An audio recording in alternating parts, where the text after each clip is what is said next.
Olá pessoal, bem-vindos a mais um vídeo. Eu sou o professor Diego e hoje nós vamos trabalhar com o modelo digital de terreno. No vídeo passado, eu mostrei para vocês como é que faz a vetorização em cima de uma imagem do tipo Google Maps, por exemplo. E aqui, só mostrando para vocês o que eu fiz, rodovia ABR-040, subi até o entroncamento com a rodovia ABR-135. Nesse entroncamento, eu vetorizei esse início, exatamente nesse ponto da rodovia, ela se torna, onde está uma coloração mais rosada, ela se torna pista dupla. Nesse ponto em que eu vetorizei, a pista é simples. A única coisa que eu fiz, vetorizei esse trecho. Ele tem mais ou menos, vamos na tabela de atributos, ele tem mais ou menos 4 km. Tá? Então, foi isso que eu fiz até agora. Vocês também têm condições de fazer isso daí. E nós vamos trabalhar com o modelo digital de terreno. Para isso, nós precisamos baixar arquivos digitais de altitude. Eu vou mostrar dois métodos, aliás, dois sites para vocês baixarem. Uma é do projeto Topodata, feita pelo INPE, que na verdade tratou imagens do satélite SRTM e tem uma resolução de 30 metros. Outro site que nós vamos trabalhar é o Earth Data, que tem disponível para nós imagens do satélite Alus Pulsar, que tem uma resolução de 12 metros e meio, bem melhor do que o do Topodata, mas eu vou mostrar como se baixa os dois. Bom, primeiramente, no site do Topodata, eu vou deixar o link dessa página para vocês na descrição, o acesso do mapa índice, e nós temos as quadrículas aqui que corresponde ao material que está disponível. Nós vamos exatamente naquele ponto em que eu vetorizei a BR-135, que está aqui, certo? BR-040, subindo o entroncamento com a 135. Então, como eu peguei bem o início, provavelmente ele está nessa quadrícula. Eu vou clicar em cima da quadrícula, ele tem todos esses produtos dentro dessa quadrícula, eu quero o de altitude. Clico em altitude, salva na pasta. Eu já salvei, porque é um arquivo de 59 megas, e demora um pouco porque eles limitam, né, a velocidade de download. Então, salva aí na pasta do trabalho de vocês, e depois a gente pode utilizar esse arquivo. Esse é o site do Earth Data. É um site com produtos disponibilizados pela NASA, e nós vamos mais uma vez procurar pela região em que nós estamos trabalhando.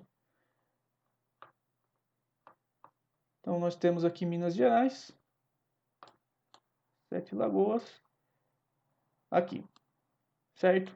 Então essa é a BR-040, está subindo aqui, e essa é a 135, pelo menos a parte inicial que nós vetorizamos. Qual a diferença dos dois sites? Agora nesse eu tenho que delimitar a área a qual eu quero procurar alguma imagem. Então, vou clicar aqui em Box Draw, vou clicar apenas uma vez, não vou segurar. Então, clico uma vez, ele libera esse quadrado. Vou pegar exatamente essa região, pronto. Então, ele vai buscar no banco de dados dele esse polígono aqui. Em dataset, eu vou procurar pelo projeto Alus Pulsar. Data de início e fim, nós não vamos filtrar isso daí, e eu vou clicar aqui em filtros. Primeiro filtro que nós vamos fazer, eu quero uma imagem de alta resolução da Terra. Então eu vou clicar aqui. Isso daqui são os arquivos disponíveis. O que a gente precisa que tenha disponível a informação de altitude, por exemplo, é o FBS. Então eu já vou filtrar para ter nos resultados só esse tipo de arquivo. Os outros dois Isso daqui, por exemplo, é só a maneira como os dados vão ser disponibilizados, e esse para nós não faz diferença. Clica em procurar. Ele apareceu, eu vou minimizar isso daqui rapidinho. Ele apareceu todas as imagens que tem interseção aqui com a área que a gente pediu, certo? Inclusive essa que está em vermelho é a que está selecionada, mas nós temos outras opções. Se eu clicar aqui, ele muda. Então essa pegaria toda a região aqui do nosso retângulo. Eu posso também, através desse outro menu que abriu para nós, e aqui ver o que está disponível para nós. Todas essas imagens caem dentro ali da nossa pesquisa, do nosso polígono de pesquisa. Eu posso procurar pela data, qual que é a imagem que está mais atual. Então nós temos aqui março de 2011, por exemplo, até novembro de 2006. Logo depois que faz a pesquisa, ele já vem com a imagem mais recente. Nós estamos perdendo aqui do nosso polígono um pouco do que foi pedido, mas na verdade essa região aqui não nos interessa. O que interessa é exatamente esse ponto. Então a imagem que ele está sugerindo, né, inclusive a mais recente, ela serve para nós, então eu vou pegar ela. A única diferença desses dois sites é que nesse daqui nós precisamos fazer um login. Caso você não tenha o registro, é necessário fazer. Eu vou clicar aqui, ele já abre uma janela separada, pede usuário e senha. Eu vou fazer um registro junto com vocês, para todo mundo entender como é que funciona.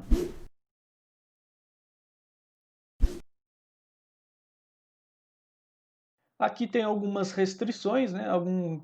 Alguns requisitos para o usuário e para o password.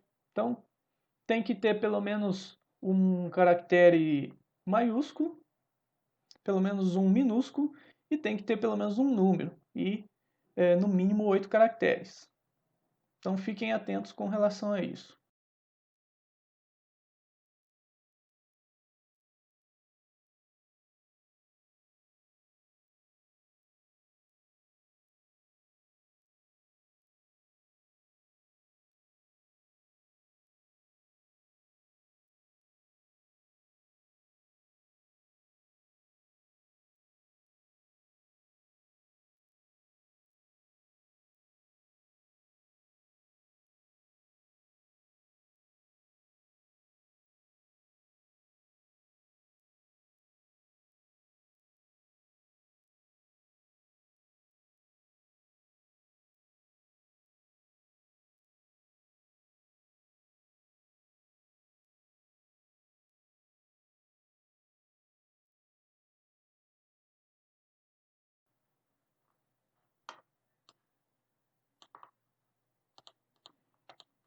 Vou aceitar os termos.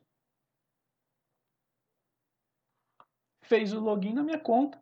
Agora ele abriu, voltando nessa imagem aqui, ele abriu as opções de visualizar, por exemplo, quais os arquivos que tem dentro dessa opção que nós escolhemos. Então, pode ver, tem várias imagens TIFF, JPEG. Vocês podem perceber que é um arquivo um pouco mais pesado que aquele do Topodata. Eu já fiz o download, mas vocês façam o download e salvem aí na pasta de trabalho de vocês. Voltando aqui no QGIS, eu vou até a pasta em que eu salvei os arquivos. Eu já extraí os arquivos do zip, então eu tenho do Alus Pulsar e do Topodata. O Topodata só vem com um arquivo de extensão TIFF, do Alus Pulsar vem com alguns outros arquivos que podem ser utilizados. A maneira que nós podemos incluir essa imagem no QGIS é do mesmo jeito que faz com as outras. Olha só, pessoal, o meu, na hora de importar aqui no QGIS, ele deu um erro, dizendo que não tinha, né, no sistema de referência. O que eu fiz? Coloquei ele no sistema de referência, o 4326, que é o WGS 84, e coordenadas geográficas, e aí eu acertei a imagem. Só que qual é o problema? O meu projeto está em Sirgas 2000, e em coordenada plana 23S. O que eu preciso fazer com essa imagem TIFF? Eu preciso exportar, salvar como.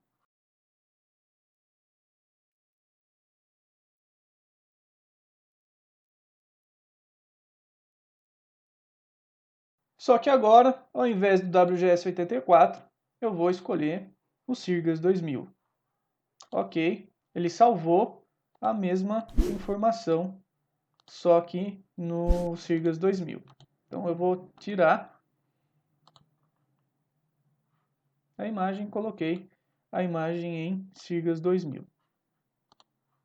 A gente pode colocar essa imagem em banda simples falsa cor, ele tem esse aspecto. Lembrando que essa imagem ela tem 30 metros de resolução. Vou tirar, agora vou colocar a imagem do Alus Pulsar. Como nós temos vários arquivos aqui do Alus Pulsar, o que nos interessa é esse daqui. É a sigla, né, em inglês de modelo digital de terreno. Então é exatamente essa imagem com o final DEM que nós precisamos. Eu vou selecionar ela e vou adicionar camada selecionada. Então, nós temos aqui as duas imagens. Percebam que uma é bem maior do que a outra, então do SRTM, do Topodata, ela é bem maior, porque ela tem uma resolução maior, e a nossa do Alus Pulsar é um pouco menor, mas a resolução dela é melhor.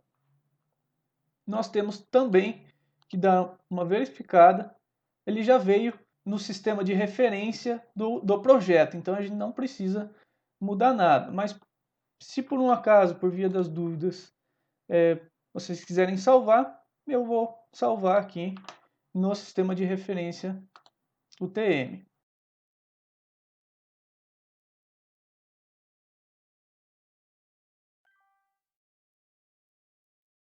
Voltamos aqui para o nosso arquivo vetorizado da rodovia. Lembrando que eu só coloquei 4 km, mas vocês podem trabalhar com uma extensão inteira. A ideia desse exercício é a seguinte: esse trecho da rodovia está em pista simples e nós queremos fazer, por exemplo, um estudo para ampliação ou a duplicação dessa rodovia da BR-135. Para isso, nós precisamos de um levantamento planealtimétrico e o que nós estamos fazendo aqui é gerando um modelo digital de terreno para ter informações de altimetria e fazer um projeto básico, um projeto preliminar de como seria essa duplicação em termos de corte e aterro, ou mesmo do próprio projeto geométrico dessa duplicação. Então vejam bem, nós estamos levantando o plano altimétrico para visualizar essa duplicação. Vou selecionar a camada vetorial da BR-135, que eu vetorizei, venho em vetor, geoprocessamento, buffer. Eu vou aplicar então um buffer de 800 metros. O buffer ele vai reprojetar esse eixo de 800 metros para o lado esquerdo e para o lado direito. Então, na verdade, ele vai construir uma camada diária com o diâmetro ali de aproximadamente 1.600 metros. Então, 800 metros para cada lado. Então, vejam aqui. Esse é o buffer, então. Eu vou colocar o nosso eixo aqui. Então, do eixo ele surgiu com 800 metros para cá e 800 metros para cá. Nas pontas, ele jogou mais 800 metros, né, de raio. Então, o buffer ele vai servir para isso. Eu vou trabalhar com a imagem da Alus Pulsar, mas vocês podem executar com as duas imagens. Eu posso trabalhar a organização dessas camadas de um clique, segurando e levando para cima. Então eu consigo organizar qual camada fica acima de qual. Então eu coloquei a camada do buffer em cima, eu vou vir aqui em raster, extrair e recortar raster pela camada máscara. O que eu vou fazer? Eu vou utilizar como camada de entrada a nossa imagem raster e como camada de máscara a nossa camada vetorial que eu acabei de criar através do buffer. As outras opções eu vou manter como padrão e vou executar. Executado, podemos desligar essa camada, elevar essa em primeiro lugar. Olha o que nós fizemos então, recortamos a imagem, para ser trabalhado apenas naquela região que nós precisamos. Eu não preciso processar toda a imagem TIFF, porque vai pesar muito no computador, processamento muito pesado. Nós poderíamos aumentar, né, o buffer, logicamente, mas eu coloquei apenas 800 metros. Feito isso, eu vou selecionar a camada raster que nós acabamos de recortar. Vou voltar aqui em raster, extrair contorno. Aqui nós deixamos como padrão a equidistância é a distância entre as curvas de nível. Como a resolução do nosso arquivo é de 12,5 metros, eu vou colocar essa equidistância de 12,5 metros. Eu posso colocar menos? Posso, só que ele vai fazer um produto de cálculos de interpolação que provavelmente vai acusar algum resultado que não é verdadeiro. Então o ideal é trabalhar dentro das possibilidades do arquivo, que é a resolução máxima, e a resolução máxima nossa é de 12,5. Eu vou executar, fechou. Eu vou desativar a camada TIFF. Nós temos no trecho em que foi selecionado as curvas de nível. Então é isso, pessoal. Espero que tenham gostado e até a próxima.